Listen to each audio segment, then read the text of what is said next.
أعوذ بالله من الشيطان الرجيم. بسم الله الرحمن الرحيم. بسم الله الرحمن الرحيم.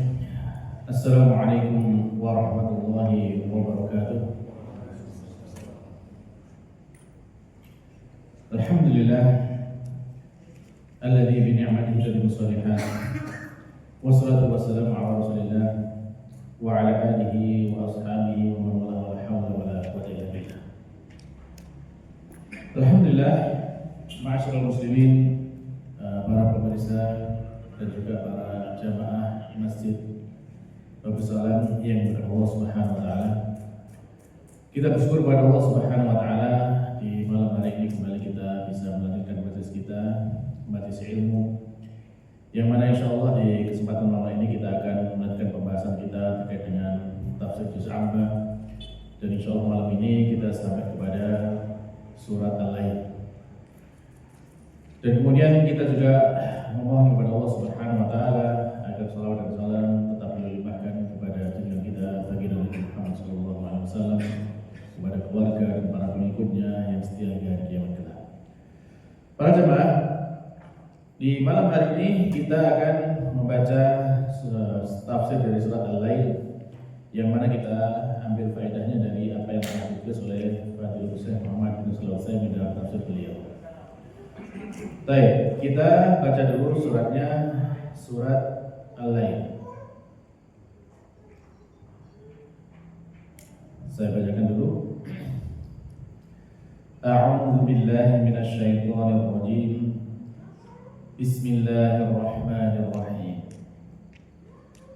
Wal-laili idza yaghsha wan-nahari idza tajalla wa ma khalaqal dzakara wal untha inna sa'yakum lashatta fa amma man a'ta wattaqa wa saddaqa bil husna fasanuyassiruhu lil yusra wa amma man bakhila wastaghna wa kadzdzaba bil husna fasanuyassiruhu lil usra wa ma yughni anhu maluhu idza taradda inna 'alaina lal huda wa inna lana lal akhirata wal ula fa anzartukum naran talazza la yaslaha illa al ashqa alladhi kadzdzaba wa tawalla wa sayujannabuha al atqa alladhi yu'ti malahu yatazakka wa ma li ahadin 'indahu min ni'matin tujza illa ibtigha'a wajhi rabbihil a'la wa lasawfa yarda. Baik, ini surat Al-Lail. Nah, dari surat ini dijelaskan oleh beliau Syekh Muhammad bin Shalih Al-Utsaimin. Allah mengawali firman-Nya dengan wal-laili idza yaghsha. Yang ini menunjukkan bahwasanya Allah bersumpah dengan malam apabila malam itu telah meliputi bumi ini dengan kegelapan. Ya, karena al-ghasya dalam bahasa Arab itu maknanya al-ghita, ya, menutupi. Jadi bumi yang sebelumnya terang kemudian ditutupi dengan kegelapan. Lalu berfirman wan nahari idza tajalla, dan demi siang apabila dia telah nampak. Maknanya bahwasanya ketika siang itu telah terlihat dengan jelas, yang mana siang ini diawali dengan terbitnya fajar shadiq yang mana itu termasuk ya muqaddimah atau ya pengantar dari terbitnya matahari. Matahari itu termasuk tanda siang, sebagaimana bulan itu tanda malam. Lalu Allah melanjutkan firman-Nya, wa ma khalaqal dzakara wal untha. Dan nah di sini maknanya ada dua. Makna yang pertama bahwasanya dan demi penciptaan laki-laki dan perempuan.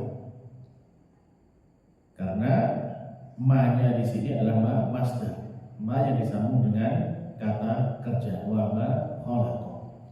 Yang artinya ini menunjukkan adanya sebuah perbuatan, bukan menunjukkan sebuah benda. Jadi artinya bisa bermakna bahwasanya dan demi penciptaan laki-laki dan perempuan. Ada makna yang lainnya bahwasanya maknanya adalah demi zat yang telah menciptakan laki-laki dan perempuan, yaitu Allah Subhanahu wa taala. Yang mana ini menunjukkan bahwasanya Allah bersumpah dengan dirinya sendiri. Baik. Lalu kemudian inna sa'yakum lasyatta. Sesungguhnya usaha kalian itu memang bermacam-macam, beragam, berbeda-beda. Satu dengan yang lainnya tidak sama. Bahkan banyak sekali perbedaan yang dilakukan oleh seorang manusia. Dari rangkaian ayat ini para jemaah sekalian yang berkata Allah Subhanahu wa taala, kita bisa mengetahui bahwasanya Allah di sini bersumpah dengan beberapa makhluk yang di sana itu saling bertentangan. Di antaranya malam lawannya siang. Lalu Allah juga bersumpah dengan laki-laki lawannya perempuan. Lalu di sana Allah kemudian Allah setelah itu menyatakan bersumpah dengan apa yang kita lakukan. Inna sa'yakum lasyatta. Di sini bisa kita pahami bahwasanya dalam keserasian ayat ini menunjukkan ya balaghahnya Quran ya. Maka ada keseragaman atau kesamaan antara apa yang Allah jadikan sumpah tersebut.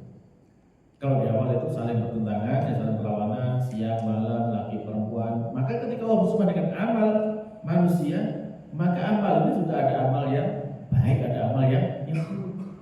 Masing-masing orang yang memiliki amal yang berbeda-beda. Nah, sehingga maknanya bahwasanya adanya perbedaan antara malam, siang, laki-laki, perempuan. Ini adalah perkara yang nampak bisa kita lihat. Kita semuanya bisa tahu perbedaan sekarang ini kan malam. Tadi kita siang gitu. Kita bisa membedakan dengan mudah ini laki-laki, ini perempuan, itu dohir, nampak oleh kita. Tapi kalau amal seseorang, ya ada kalanya orang itu tidak bisa membedakan ini amalnya baik ataukah buruk. Tapi ketika kemudian Allah gandengkan dengan ayat sebelumnya, ini menjadi jelas bahwasanya makna amal di sini memang amal itu ada amal yang baik, ada amal yang rusak. Ya, meskipun kita tidak bisa memastikan ini orang ini amalnya baik ataukah tidak. Baik. Jadi dengan disandingkan kepada sesuatu yang nyata, sesuatu yang nampak, maka bisa kita pahami bahwasanya amal itu demikian. Ada amal yang saling bertentangan satu dengan yang lainnya, amal yang baik dan amal yang buruk. Nah, lalu Allah Subhanahu wa taala merinci dari perbedaan amal tadi. Fa'amma man a'ta wattaqa wa saddaqa bil husna fasanuyassiruhu lil yusra. Maka adapun orang yang memberi. Yang memberi apa? Yang memberi apa saja yang diperintahkan untuk diberikan. Apakah itu harta, ya harta dengan zakat yang wajib, ya. Lalu juga dengan sedekah, ya, atau dengan ya pemberian infak atau yang lain. Atau misalkan diperintahkan memberikan apa? Memberikan ya kekuasaan atau kedudukan, untuk memberikan dari kekuasaan yang dimiliki untuk membantu orang lain, melayani orang lain. Atau juga dengan ilmu yang dimiliki diberikan untuk diajarkan kepada orang lain.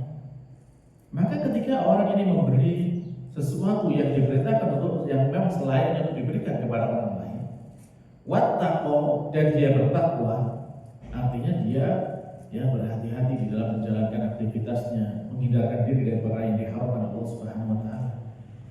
Lalu kemudian wasaddaqa bil husna, yang mana dia ini membenarkan dengan ucapan yang terbaik. Apa itu? Yaitu firman Allah Subhanahu wa taala. Juga sabda Rasulullah sallallahu alaihi wasallam. Karena adalah ucapan yang terbaik, itu adalah firman Allah Subhanahu wa taala. Nah, orang yang seperti ini, maka inilah kemudian mereka yang akan mendapatkan balasan berupa apa? Fasanu yassiruhu lil yusra. Maka mereka inilah yang akan kami mudahkan kepadanya untuk mendapatkan yang kemudahan. Maksudnya apa? Di sini ada sa itu dalam bahasa Arab itu kan maknanya akan. Akan. Tapi ketika Allah yang menggunakan, maka di sini adalah bermakna suatu kepastian. Pasti Allah akan berikan kemudahan kepada orang yang pertama. Karena kalau kita menggunakan kata akan, ada kemungkinannya terjadi dan kemungkinan tidak. Tapi ketika Allah yang menggunakan, maka Allah pasti terjadi, tidak ada yang bisa menolak katanya Allah Subhanahu wa taala. Sehingga ketika Allah akan memberikan balasan berupa kemudahan kepada orang yang tadi, orang yang dia itu memberi, orang yang dia bertakwa, membenarkan kepada firman Allah, maka pasti Allah akan berikan kemudahan kepada orang tersebut. Nah, apa kemudahannya? Kemudahan dalam segala urusannya, urusan dunianya maupun urusan akhiratnya, semuanya akan dimudahkan Allah Subhanahu wa taala. Sehingga contoh misalkan, kalau kita lihat orang yang paling gampang, paling ringan dalam dia itu beramal soleh misalkan, apakah itu mengerjakan sholat, apakah itu membayar zakat ataupun yang lainnya, maka bisa kita lihat bahwasanya ini adalah orang yang paling pertama dengan takwa yang dimiliki menjadikan dia semakin mudah di dalam dia beramal dan itu. Lalu kemudian tentunya ini juga menjadi indikasi bagi kita bahwa kalau kita ternyata masih sulit untuk beramal, berarti masih kurang takwa dalam diri kita, masih kurang pasti kepada al-husna dalam diri kita, karena kita masih terindikasi dengan sulitnya kita beramal. Jadi kalau kemudian memang benar-benar kita sudah mengamalkan tadi, memiliki rasa takwa, kemudian membenarkan firman Allah Ta'ala, maka tentunya itu buktinya apa? Buktinya kita mudah di dalam kita beramal. Sehingga ketika dikatakan oleh beliau bahwasanya ini ketika manusia itu semakin bertakwa kepada Allah Subhanahu wa taala, maka perkaranya itu menjadi semakin mudah. Hal ini sebagian dari Allah Subhanahu wa taala berfirman, "Wa may yattaqillaha yaj'al lahu min amrihi yusra." Dan barang siapa yang bertakwa kepada Allah Subhanahu wa taala, maka dia akan menjadikan baginya dalam urusan itu menjadi mudah. Surat At-Talaq ayat 3. Sebaliknya, semakin jauh manusia itu dari takwa kepada Allah Subhanahu wa taala, maka dia akan semakin mendapati banyak masalah dalam urusannya, semakin sulit dalam hidupnya. Ini lawan dari tadi. Oleh karena Allah Subhanahu wa taala melanjutkan firman-Nya, Allah berfirman di sana, "Wa amma man bakhila wastaghna." Adapun orang yang itu bakhil, yang maknanya nggak mau memberikan apa yang harus diberi. Di saat waktunya bayar zakat, nggak mau bayar zakat. Saat ada orang lain sedang kesusahan, membutuhkan pertolongan dan dia mampu untuk menolong, tidak mau menolong. Di saat ada orang misalkan dia butuh bimbingan ilmu, butuh nasihat dan dia itu orang yang pintar, nggak mau memberi nasihat. Atau di saat dia memiliki kekuasaan, ada orang yang membutuhkan bantuan, dia nggak mau membantu. Ini namanya termasuk bakhil. Wastaghna, dan dia merasa cukup, tidak butuh lagi kepada Allah Subhanahu wa taala. Merasa dirinya sudah hebat, sudah mampu, tidak butuh lagi pertolongan Allah Ta'ala, tidak butuh lagi kasihnya Allah Subhanahu wa taala. Maka orang yang seperti ini Ditambah lagi dengan wakadzdzaba bil husna, dan yang mendustakan dengan al husna, yaitu ucapan yang terbaik, yaitu firman Allah Subhanahu wa taala. Ya, dan juga sabda Rasulullah SAW. Akibatnya apa? Fasanuyassiruhu lil usra, maka akan kami mudahkan baginya kepada sesuatu yang sulit. Jadi orang yang tadi tidak mau, ya orang yang bakhil, tidak bertakwa, yang merasa cukup atau tidak butuh kepada Allah Subhanahu wa taala, mendustakan Al-Qur'an, mendustakan Rasulullah SAW, maka dia akan mudah apa? Mudah mengarah kepada sesuatu yang sulit.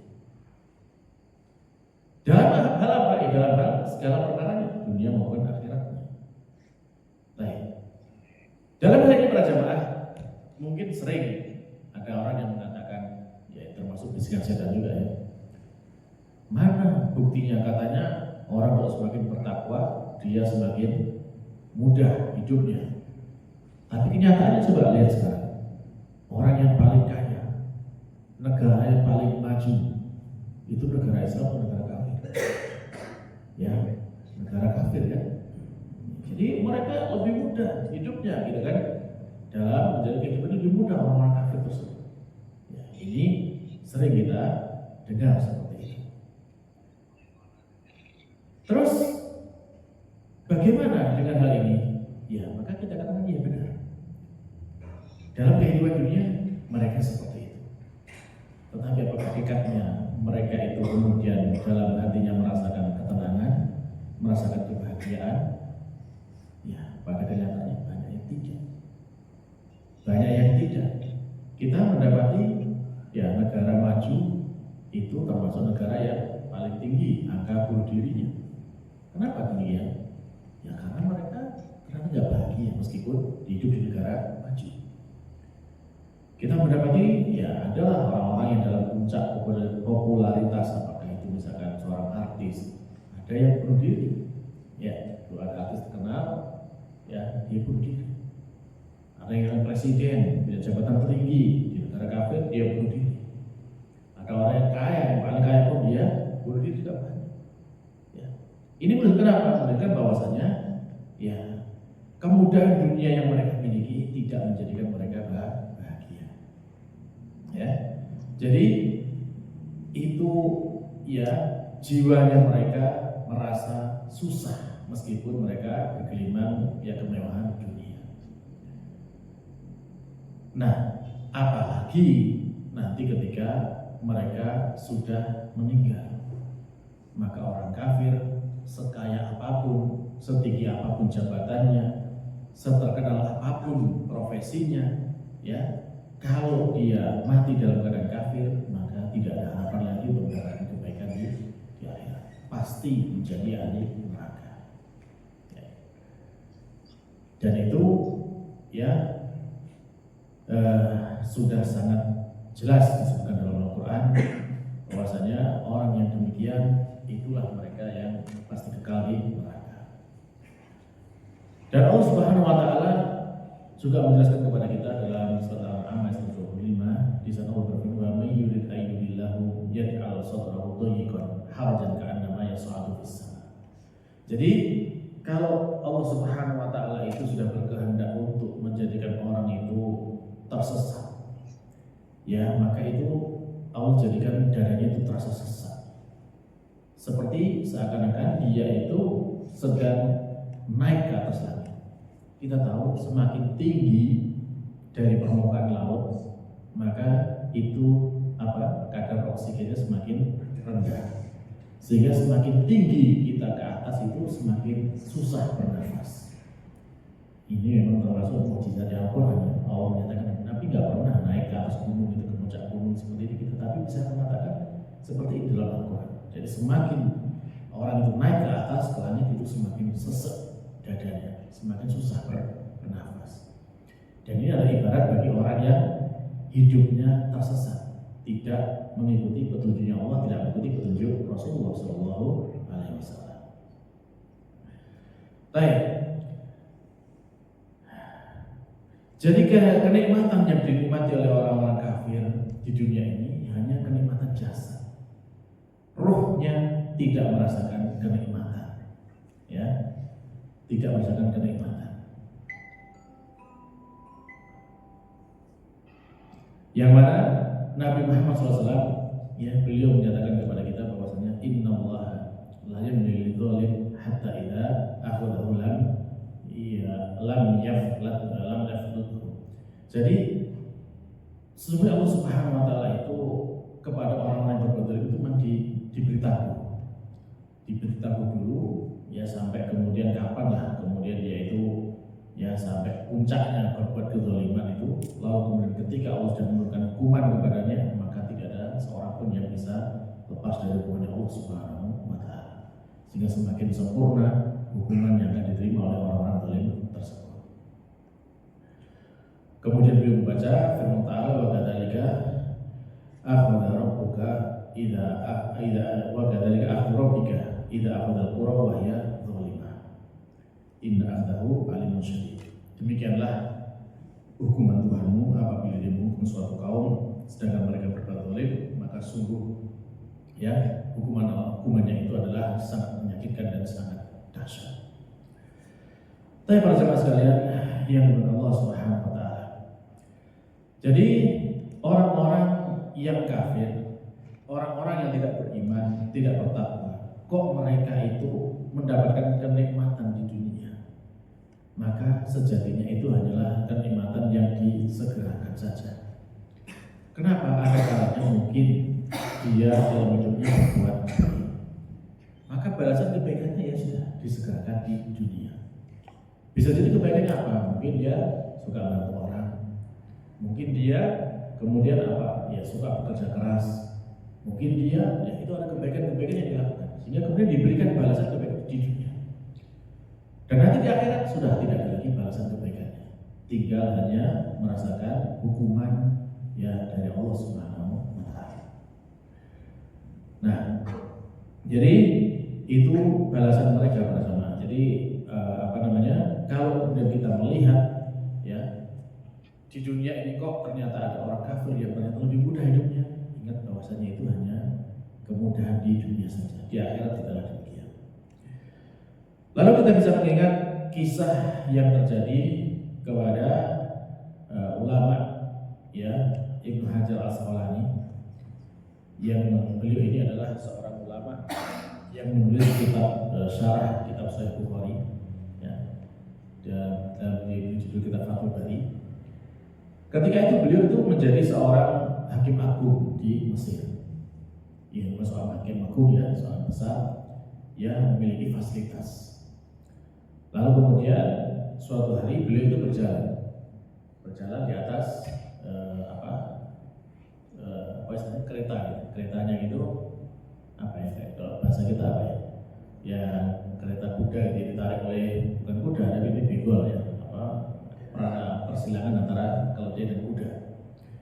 Nah, saat yang melintasi beliau, ya, dikawal banyak orang, banyak yang ikuti, namanya juga hakim agung gitu, ulama besar, hakim agung, juga banyak murid-muridnya yang mengagungkan dan mengikutinya. Lalu ketika itu bertemu dengan seorang Yahudi. Orang Yahudi ini dia bekerjanya sebagai tukang, ya, menjual minyak, penjual samin, atau bukan samin, minyak itu minyak samin, ya, gitu. Nah, dan kondisinya, ya, namanya tukang keliling minyak itu ya pasti dalam kondisi lusuh, ya, kondisi kotor gitu kan.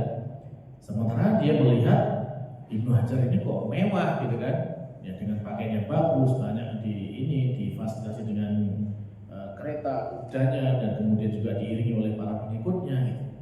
Nah, akhirnya si Yahudi ini protes gitu kepada Ibnu Hajar, ya, dia protes, dia mengatakan inna nabiyakum yaqul, nabi kalian kan sudah bersabda, ad-dunya sijnul mu'min wa jannatul kafir. Dunia ini kan penjara orang mukmin dan surganya orang kafir. Jadi dia protes tuh, kata Nabi kayak gitu. Lah kok kenyataannya? Fakaifa ana aku rasul bihadza hal wa anta bihadza hal. Terus gimana keadaannya mau saya sekarang orang kafir, ya Yahudi, keadaanku kok kayak gini? Lah kamu yang orang mukmin keadaanku kok kayak gitu? Ya, jadi dia protes dengan hadis tadi. Gitu. Yang dia yang mau tidak beriman aja susah hidupnya, sementara yang mukmin kok enak hidupnya. Dia nggak terima Yahudi. Padahal inilah Yahudi. Yahudi itu tahu hadis, gitu. Tapi nggak mau beriman. Ya, termasuk dari zaman dahulu, zaman Nabi Muhammad SAW, Nabi seperti itu. Mereka tahu Nabi itu benar, Nabi Muhammad tahu benar. Ya, kan dikisahkan oleh istri beliau yang mantan Yahudi, siapa namanya? Sofia. Kan itu. Jadi Sofia itu sejak dari kecil dia sudah mengenal Nabi Muhammad. Kan itu. Kenapa? Karena bapaknya ini tokoh ulama Yahudi, pamannya juga tokoh ulama Yahudi. Dan mereka sering diskusi membicarakan Nabi Muhammad, dan benar Nabi Muhammad Nabi. Tapi tetap mereka nggak mau percaya. Sehingga ketika Sofia bahkan ketika sudah nikah dengan suaminya pun, ya suaminya juga seorang tokoh Yahudi kan gitu kan.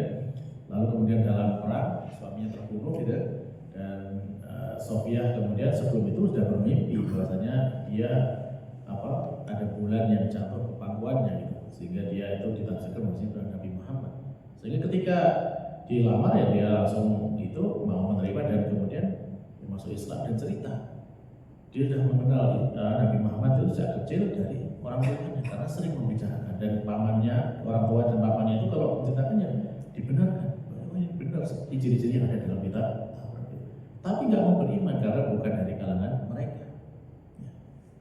Itulah makanya kata Nabi SAW, ya sekiranya ada 12 Yahudi saja, 12 Yahudi dari beriman di masa itu, maka itu sudah sangat hebat. Ternyata nggak sampai. Yang beriman dari kalangan Yahudi mungkin hanya sekitar 4 saja. Itulah bahwasanya Yahudi itu tahu kebenaran dan dia nggak mengikuti. Dan di sini Yahudi tahu benarnya, ya tahu benar hadisnya Nabi SAW. Dan dia protes kepada orang beriman yang ya istilahnya kok nggak seperti hadisnya itu gitu kan. Maka kemudian dijawab sama ulama kita yaitu Ibnu Hajar Al-Asqalani. Ya, beliau mengatakan bahwasanya saya ini di penjara. Kenapa? Ya kalau dibandingkan dengan apa yang Allah janjikan kepada orang mukmin berupa pahala dan kenikmatan nanti di akhirat. Kenapa?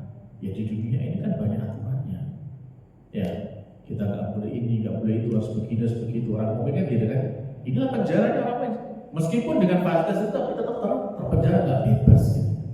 Tapi nanti ketika sudah di akhirat dengan segala macam ya balasan yang Allah berikan, maka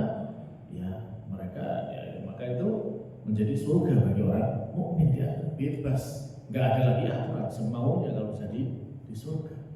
Apapun yang diinginkan Allah beri, ya. Wa fiha ma tastahil anfus wa tahdul aql. Di surga itu sudah apa yang diinginkan jiwa kita diberikan. Apa yang diinginkan, nggak ada larangan sama sekali kalau jadi surga. Ya. Nah, lalu kemudian beliau mengatakan bahwasanya li'anna dunya binisbati lil akhirah laisa bisyai. Karena sebenarnya dunia ini kalau dibandingkan dengan akhirat tidak ada apa-apanya sama sekali, tidak bisa dibandingkan. Beliau menukil hadis dari Nabi SAW bahwasanya Nabi bersabda, la mauti usawti fil jannah, la usawti fil jannah khairun minad dunya wa fiha. Jadi tempat meletakkan cemeti di surga itu lebih baik daripada dunia seisinya. Hanya cemeti pecut kendaraan itu kan kecil. Ya tempat untuk naruhnya itu kan lebih kecil lagi. Gitu. Nah itu aja lebih baik daripada dunia seisinya dibandingkan. Ya itu kalau di surga ya lebih baik daripada dunia dan seisinya di sini. Ya kalau daripada dunia orang fiha, lebih baik daripada dunia dan apa yang ada di dalamnya. Wa anta, adapun kamu orang Yahudi, kata Ibnu Hajar, wa anta ayyuhal yahud, ya, adapun kamu yang Yahudi, kamu ini sekarang ini fa anta fi jannah. Kamu sekarang ini dengan kondisimu seperti itu, yang musuh, yang susah hidupnya seperti itu, kamu ini sekarang di surga. Binisbah lima a'adalaka minal adab. Dibandingkan dengan apa yang nanti disediakan bagimu berupa siksaan di akhirat. Ya, ya. Kalau Yahudi meskipun tidak Islam, dia bebas saja. Mau ngapain, nggak ada kewajiban sholat, mau apa aja berbuat, dia nggak ada yang larang gitu kan. Selama di dunia, ya namanya orang kafir gitu kan, nggak ada aturan bagi mereka, nggak terikat dengan aturan Islam gitu. Nah, kalau dia mati, minta kalau kamu mati gitu kan, ala kufur di atas kekafiran, ya maka kata beliau faktani bidzalika, ya nikmatilah itu hak azab yang sedang di akhirat. Maka kemudian mendapati penjelasan seperti itu, si Yahudi merasa takutnya, merasa takut, dan kemudian dia menyatakan keislamannya. Ya gimana, sekarang udah susah, tambah susah lagi gitu. Ya, maka kemudian dia mengucapkan dua kalimat syahadat, asyhadu an la ilaha illallah wa asyhadu anna Muhammadan rasulullah. Dia masuk Islam. Nah, jadi kita bagaimana bahwasanya kehidupan dunia ya bagi orang mukmin senikmat apapun itu masih terasa seperti penjara. Adapun bagi orang kafir, ya sesusah apapun di dunia itu masih seperti surga. Kebalikannya nanti kalau di akhirat, ya orang mukmin akan benar-benar mendapatkan surga, orang kafir benar-benar mendapatkan neraka. Lalu Allah berfirman firman-Nya, wa ma yughni anhu malahu idza taradda. Dan bagi orang yang tadi orang kafir, tidaklah bermanfaat bagi dia hartanya. Sekaya apapun orang kafir, ya itu nggak akan manfaatnya idza taradda, dia telah binasa, telah meninggal. Ya, maka sebanyak hartanya, apapun itu, ya harta yang dimiliki ya tidak akan berguna bagi dia, tidak bisa menebus siksaan di akhirat. Kalau di dunia mungkin masih mudah ya, masih mudah ya, orang punya dosa, punya kriminal ditangkap bisa ditebus. Ya koruptor aja yang sampai 300 T juga hukumnya bisa ringan, gitu kan? Kalau bisa bayar, gitu ya. Ya. Demikian juga dalam banyak kasus ketangkep narkoba, ketangkep judol, gitu kan? Pokoknya tebus bebas, gitu kan? Itu kalau di dunia bisa dibayar, tapi di akhirat sebanyak apapun harta kita miliki tidak guna. Contohnya siapa? Korun hartanya kurang banyak gimana gitu kan? Tapi ya itu termasuk diadab oleh Allah Subhanahu Wa Taala dan dijadikan contoh seorang yang ingkar ya, dengan nikmat Allah Subhanahu Wa Taala, dan dia diadab di akhirat. Baik, kita lanjutkan. Inna alaina lal huda. Ya, sungguh sudah menjadi kewajiban kami untuk memberikan petunjuk. Nah, petunjuk di sini ini adalah petunjuk dari Allah Subhanahu Wa Taala ya, untuk menjelaskan kepada semua makhluknya ya apa yang seharusnya mereka lakukan. Jadi ketika Allah Subhanahu Wa Taala menciptakan kita, ya Allah tidak membiarkan begitu saja. Allah lengkapi perangkatnya dengan adanya petunjuk yang harus kita ikuti. Nah, petunjuk di sini ini disebut dengan hidayatul bayan wal irsyad, petunjuk dengan penjelasan dan bimbingan. Karena ada petunjuk yang lain yaitu hidayatul taufik. Jadi di sini bukan termasuk hidayah taufik. Ya. Karena kalau hidayah taufik itu ya hanya Allah berikan kepada orang tertentu yang Allah cintai saja. Adapun kalau hidayatul irsyad ini kepada semua orang, semuanya mendapatkan hidayah tersebut. Tetapi yang tidak mendapatkan hidayah taufik maka dia tidak bisa menerima. Bahkan dalam urusan hidayah taufik ini memang menjadi haknya Allah SWT.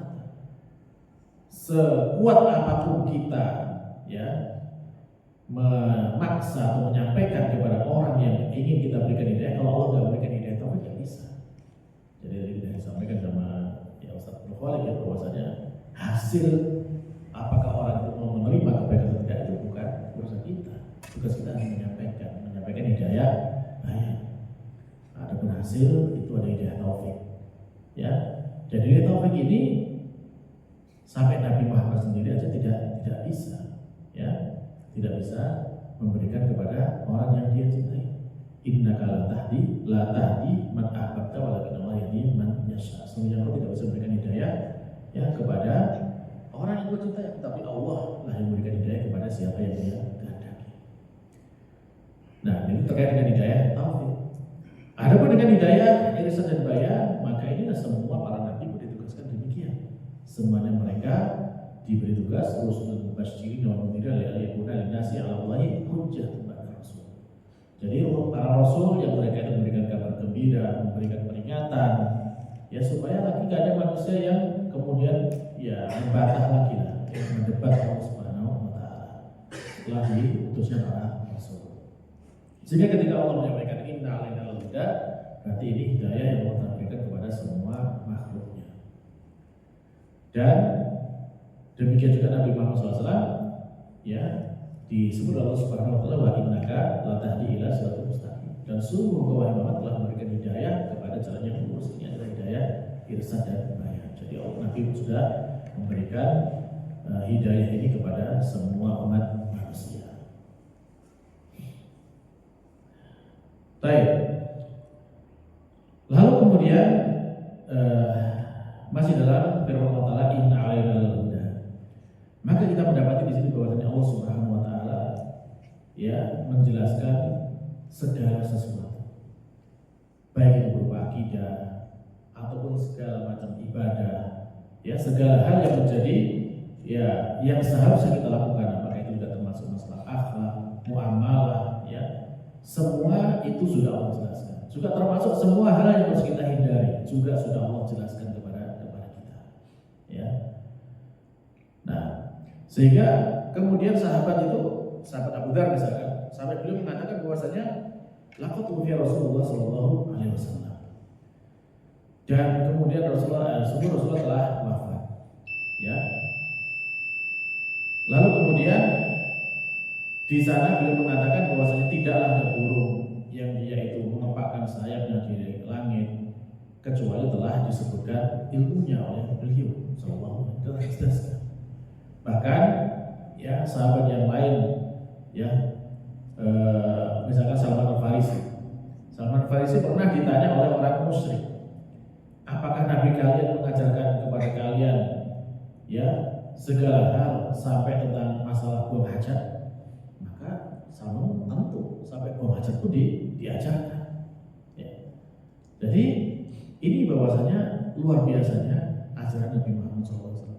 Segala hal, ya, semua kebaikan telah beliau jelaskan kepada kita, dan semua keburukan telah beliau peringatkan agar jangan sampai kita mengerjakannya. Dan itulah kemudian Allah menyatakan dalam Al-Quran, al-yawma akmaltu lakum dinakum wa atmamtu alaikum ni'mati wa raditu lakumul Islam dinan. Pada hari ini telah kusempurnakan bagi kalian agama kalian dan telah kusempurnakan nikmatku dan aku ridho bagi kalian Islam sebagai agama. Surat Al-Maidah ayat yang ketiga. Baik.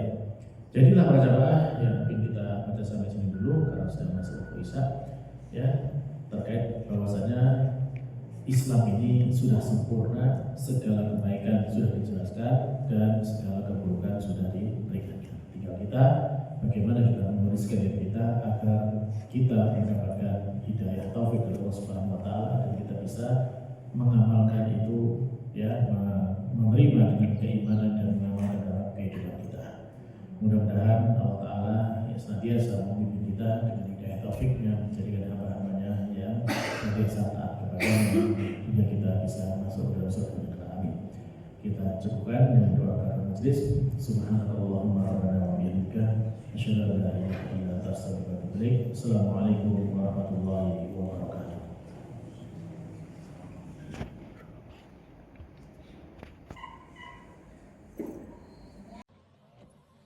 لئن شكرتم لأزيدنكم ولئن كفرتم إن عذابي لشديد